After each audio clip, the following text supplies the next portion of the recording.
உலகெங்கும் வாழும் அன்பான தமிழ் உள்ளங்களுக்கு அநேக கோடி வணக்கங்கள். நல்ல நேரம் நிகழ்ச்சியூடாக நல்லதே நினைப்போம், நல்லதே நடக்கும், நலமாயிருப்போம்.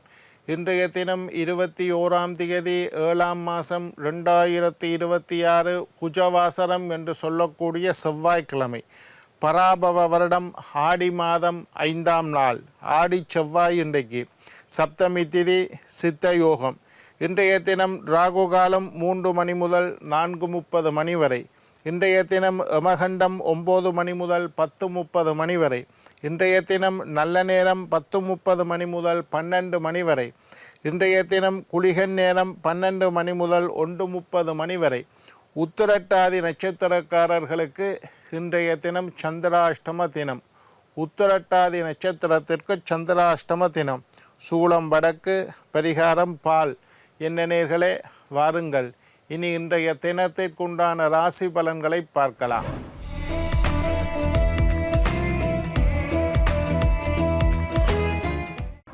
மேஷம் பெருமை, ரிஷபம் செலவு, மிதுனம் புகழ், கடகம் சுகம், சிம்மம் போட்டி, கன்னி பக்தி, துலாம் முயற்சி, விருச்சிகம் அனுகூலம், தனுசு தனம், மகரம் வெற்றி, கும்பம் உயர்வு, மீனம் கீர்த்தி. ஆன்மீக தகவல் பகுதியில் தொடர்ந்து உங்களை சந்தித்து வருவதில் மட்டற்ற மகிழ்ச்சி அடைகின்றேன். ஒவ்வொரு நாளும் ஒவ்வொரு புதிய அற்புதமான ஆன்மீக தகவல்களை உங்களோட பகிர்ந்து கொண்டு இருக்கிறோம். அந்த வகையில் இன்றைய தினமும் சில நல்ல அற்புதமான விஷயங்களை உங்களோட பகிர்ந்து கொள்ளலாம் என்று காத்திருக்கிறேன். எங்களுடைய நிகழ்ச்சிக்கு நீங்கள் தரக்கூடிய ஆதரவு என்னை மட்டற்ற மகிழ்ச்சி அடைய செய்கின்றது. எங்களுடைய நிகழ்ச்சி சம்பந்தமாக ஜோதிடம், வாஸ்து, ஆன்மீகம் சம்பந்தமாக உங்களுக்கு சந்தேகங்கள், கேள்விகள் இருப்பின் சக்தி டிவி நல்ல நேரம் நிகழ்ச்சி தயாரிப்பாளர் கீழ்கண்ட முகவரிக்கு கடிதம் மூலம் என்னை தொடர்பு கொண்டால் தொடர்ந்து வரக்கூடிய நிகழ்ச்சிகளில் தகுந்த கேள்விகளுக்குண்டான பதில்களை தொகுத்து தர காத்திருக்கின்றேன். சரி, இன்றைக்கு என்னத்தை பற்றி பார்க்க போகிறோம்டா, பஞ்சபூதம். பஞ்சபூதமும் எங்களுடைய உடம்பில் இருக்கக்கூடிய அம்சங்களும் 5 திசைகளுக்கும் பஞ்சபூதங்கள் எப்படி தொடர்பு என்பதை பற்றி பார்க்க போகிறோம். அண்டத்தில் 5 பிண்டத்தில் 5 என்று பழமொழி சொல்வார்கள். அண்டத்தில் 5, அண்ட சராசரத்தில் 5 பூதங்கள் இருக்கின்றது. நிலம், நீர், நெருப்பு, காற்று, ஆகாயம். இது பஞ்சபூதங்கள் என்று எங்களுடைய ஆன்மீகத்தில் சித்தர்கள் நிறைய இதை பற்றி சொல்லி வச்சிருக்கணும். எங்களுக்கு வரக்கூடிய நோய்கள் இந்த பஞ்சபூதத்தை அடிப்படையாக வைத்துத்தான் இயங்குகின்றன. நிலம், நீர், நெருப்பு, காற்று, ஆகாயம். இந்த பஞ்சபூதங்கள் அண்ட சராசரத்தில் இருக்கிற மாதிரி அந்த பஞ்சபூதங்களினால் ஆனது தான் எங்களுடைய உடம்பு. அதனால் அண்டத்தில் 5 பிண்டத்தில் 5. பிண்டம்னா உடம்பை சொல்கிறது. உடம்புலையும் 5 பூதங்கள் இருக்குது. அதைத்தான் நாங்கள் என்னென்று இன்றைக்கு பார்க்க போகிறோம். அதாவது ஒன்றின் குறைவு ஏற்பட்டால் கூட எங்களுக்கு நோய் வரும். பஞ்சபூதங்கள் எங்களுடைய பஞ்சபூதங்களினால் ஆனது எங்களுடைய உடம்பு. உடம்புக்குள்ளே நிலம் இருக்குது, உடம்புக்குள்ளே நீர் இருக்குது, உடம்புக்குள்ளே நெருப்பு இருக்குது, உடம்புக்குள்ளே காற்று இருக்குது, உடம்புக்குள்ளே ஆகாயம் இருக்குது. இப்போ தெரியும், நாங்கள் சுவாசம் பண்ணுறோம், அது காற்று. அப்போ உடம்புக்குள்ளே காற்று இருக்குதுன்னு தெரியுது. நுரையீரலிருந்து தான் சுவாசம். உடம்பை தொட்டு பாருங்கோ, ஒரு சூடு. இந்த சூடு இல்லைன்னா இறந்து போயிட்டோம்னு அர்த்தம். உடம்புக்குள்ளே ஒரு சூடு. அப்போ சூடு எப்படி வரும்?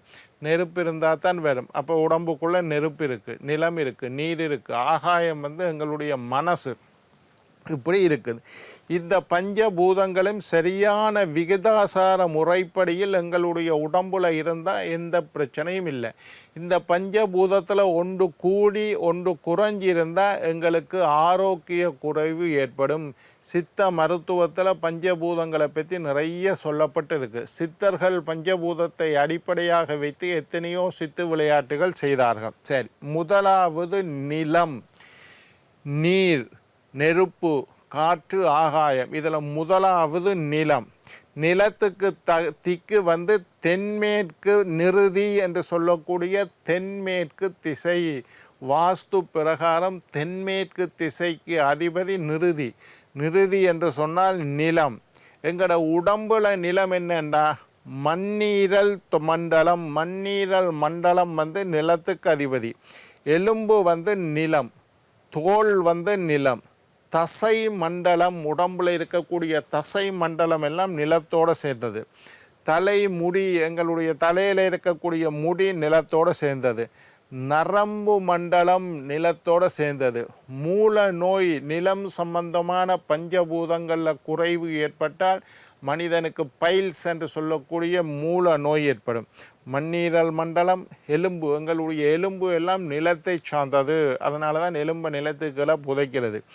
எலும்பு, தோல், தசை மண்டலம், தலைமுடி, மயிர், அதே மாதிரி நரம்பு மண்டலம்.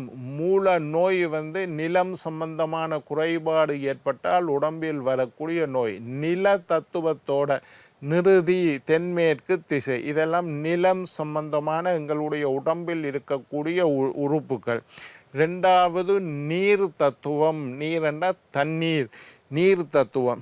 நீர் தத்துவம் வந்து வாஸ்து முறைப்படி வடகிழக்கு மூலை நீர் தத்துவம். அதனால தான் நாங்கள் வீட்டில் சொல்கிறது வடகிழக்கு மூலையில் கிணறு கிண்டுங்கோ, வடகிழக்கு மூலையில் அண்டர் கிரவுண்ட் தொட்டி வையுங்கோ, வடகிழக்கு மூலையில் ஒரு பைப் வையுங்கோ. ஈரலிப்பாக இருக்கணும், நீர்த்தன்மையாக வடகிழக்கு மூலை வீட்டில் இருக்கிறது வாஸ்துப்படி சொல்கிறோம். ஈசானம். சிறுநீரக மண்டலம். நீர் என்றாலே சிறுநீர் என்று தெரியும். நீர், எங்களோட உடம்புல நீர் இருக்கிற நீர் தான் சிறுநீர். வியர்வை, இரத்தம் எல்லாம் நீரோடு தொடர்புடையது. சிறுநீரக மண்டலம் அது நீர் தத்துவத்தை கொண்டது. இரத்தம், தண்ணி மாதிரி இரத்தம் ஓடுது. இரத்தம், கொழுப்பு, சிறுநீர், சளி, மனித விந்து, கருப்பை, சிறுநீரகம், உள்நாக்கு, உமிழ் நீர், இது எல்லாம் நீர் தத்துவத்தை கொண்டது. அதிலேயே பேர்லேயே வருது சிறு நீர் என்றால் அது நீர் தத்துவத்தை கொண்டது. உமிழ் நீர் அது நீர் தத்துவத்தை கொண்டது. வாஸ்துவில் வடகிழக்கு மூலை ஈசான மூலையை குறிக்கக்கூடியது. ஈசான மூலை எப்பவும் ஈரலிப்பாக இருக்க வேண்டும். சிறுநீரக மண்டலம், ஏதாவது நீர் தத்துவத்தில் குறைவோ அதிகமோ ஏற்பட்டால் சிறுநீரக மண்டலம் பாதிக்கப்படும். இரத்தம் பாதிக்கப்படும். கொழுப்பு அதிகரிக்கும். சிறுநீர் கூட போகும் அல்லது போகாமல் விடும். சளி, விந்து, கருப்பை, சிறுநீரகம், உள்நாக்கு, உமிழ்நீர், இதெல்லாம் நீர் தத்துவத்தை கொண்டது. மூன்றாவது நெருப்பு தத்துவம். நெருப்பு தத்துவம் வந்து தென்கிழக்கு மூலை அக்னி. அதனால தான் அக்னி மூலையில் அடுப்பை வையுங்கோ, கிச்சன் வையுங்கோ, சமையலறை வையுங்கோ, அங்கே நெருப்பு இருக்கணும். அக்னி தத்துவம் தென்கிழக்கு மூலை. நெருப்பு தத்துவம், நெருப்பு தத்துவம் தீ தத்துவத்தை கொண்டது. தென்கிழக்கு மூலை அக்னி மூலை. எங்களோட உடம்புல பார்த்திங்கன்னா பித்தப்பை, அடிவயிறு மண்டலம், வயிறு வரக்கூடிய நோய்கள், கண்கள், சோம்பல், தோல்வியாதி, தீக்காயங்கள், தீ விபத்து. நெருப்பு தத்துவம் கூடி குறைந்தால் தீக்காயங்கள், தீ விபத்து ஏற்படும். எங்களோட உடம்பை தொட்டு பாருங்க, காய்ச்சல் அடிக்கிறது. நெருப்பு தத்துவம் கூடிட்டதுன்னா ஃபீவர். உடம்பை தொட்டிங்கன்னா மேல் சுடும். நெருப்பு தத்துவம் குறைஞ்சா சூடு குறைஞ்சிடும். நெருப்பு தத்துவம் உடம்புக்குள்ள ஒரு ஜடராக்கினின்னு பேர். வயிற்றுக்குள்ளே ஒரு நெருப்பு எரியுதை தான் ஆன்மீகம் சொல்லுது. அதுதான் சாப்பிட்ட சாப்பாடை சமைக்க வைக்குது. ஜீரண சக்தியெல்லாம் நெருப்பு தத்துவம். அடுத்தது காற்று தத்துவம். காற்று வந்து 1, 2, 3, 4 காற்று தத்துவத்தை பற்றி பேசினோம். வடமேற்கு மூலை வாயு தத்துவத்தை கொண்டது. காற்று தத்துவம், வாயு தத்துவம், வடமேற்கு மூலை வாயு தத்துவத்தை கொண்டது. நுரையீரல் மண்டலம். நாங்கள் சுவாசம் செய்கிறதுக்கு நுரையீரல் தான் முக்கியம். காற்று தத்துவம் எப்படி? நாங்கள் சுவாசம் செய்கின்றோம், மூச்சு விடுகின்றோம். மூச்சு விடும்போது காற்று தத்துவம் தான் அங்கே இயங்கிக் கொண்டு இருக்குது. காற்று தத்துவம், நுரையீரல் மண்டலம், மூச்சு, அஸ்மா, மாரடைப்பு, இது சம்பந்தமான நோய்கள். காற்று தத்துவத்தில் குறைபாடுகள் வந்தால் அஸ்மா வரும், மூச்சு வாங்கிறது. மாரடைப்பு நோய் வரும். பேச்சில் பிரச்சனை வரும். வாய், பற்கள், தவறான பேச்சு, இதெல்லாம் காற்று தத்துவத்தை கொண்டது. காற்று தத்துவம் பஞ்சபூதத்தில் பாதிக்கப்பட்டால் தவறான பேசுகிறது வந்து காற்றை அடிப்படையாக வச்சு, வாயிலிருந்து வரக்கூடிய காற்றை நாக்கினால் உதறினால் மூடி மறைக்கிறதுனால தான் பேச்சு வருது. அப்போ காற்று தத்துவம், காற்று இல்லாட்டி பேச முடியாது. தவறான பேச்சுகள் பேசுகிறது, பற்களில் நோய் வாருது, மூச்சு சம்பந்தமான சுவாச கோளாறுகள், அஸ்மா, வீசிங், இதெல்லாம் காற்று தத்துவத்தோடு தொடர்புடையது. காற்று தத்துவம் அதே மாதிரி உயிர், மூச்சு, இருதயம் எல்லாம் காற்று தத்துவத்தை கொண்டது. அதே மாதிரி ஆகாயம், ஆகாயம் மனசு என்று நான் முன்னுக்கே சொல்லிட்டேன். சிந்தனை, புத்திசாலித்தனம், சிந்திப்பது, மனசு சம்பந்தமான விஷயங்கள் எல்லாம் ஆகாய தத்துவம். ஆகாயம் தியானம் இருக்கிறது, யோகாசனம் செய்கிறது, இறைவனோடு தொடர்பு கொள்வது, பிரபஞ்சத்தை உணர்றது, பிரபஞ்ச சக்தியை ஈர்க்கிறது, இதெல்லாம் ஆகாயத்தோடு சம்பந்தப்பட்டது மனசு. அப்போ பஞ்ச பூதங்களும் எங்களுடைய உடம்பில் இருக்குது. நிலம் இருக்குது, நீர் இருக்குது, காற்று இருக்குது, ஆகாயம் இருக்குது, நெருப்பு இருக்குது. நெருப்பு இருக்கிறதுனால தான் உடம்பு சுடுவது, காற்று இருக்கிறதுனால தான் சுவாசம் செய்கிறோம், நிலம் இருக்கிறதுனால தான் எலும்பு வலிமையாக இருக்கின்றது. அதே மாதிரி நீர் இருக்கிறது தான் இரத்தங்கள் எல்லாம் ஓடித்திரியுது, சிறுநீர் வருது. ஆகாயம் இருப்பதனால்தான் மனசு ஆகாயம். மனசு சுத்தமாக இருக்கிறது, இறைவனை உணர்வது, இறை தத்துவத்தை ஏற்றுக்கொள்வது, பிரபஞ்சத்தோட தொடர்பு கொள்வது எல்லாம் ஆகாய தத்துவம். எனவே தான் அண்டத்தில் 5 பிண்டத்தில் 5 என்று சொல்வார்கள். என்ன நேர்களே, நாளை மற்றொரு நிகழ்ச்சியுடன் உங்களை சந்திக்கும் வரை உங்களிடம் விடைபெறுவது உங்கள் ஜோதிட சித்தர் டாக்டர் ராஜராஜ குருக்கள்.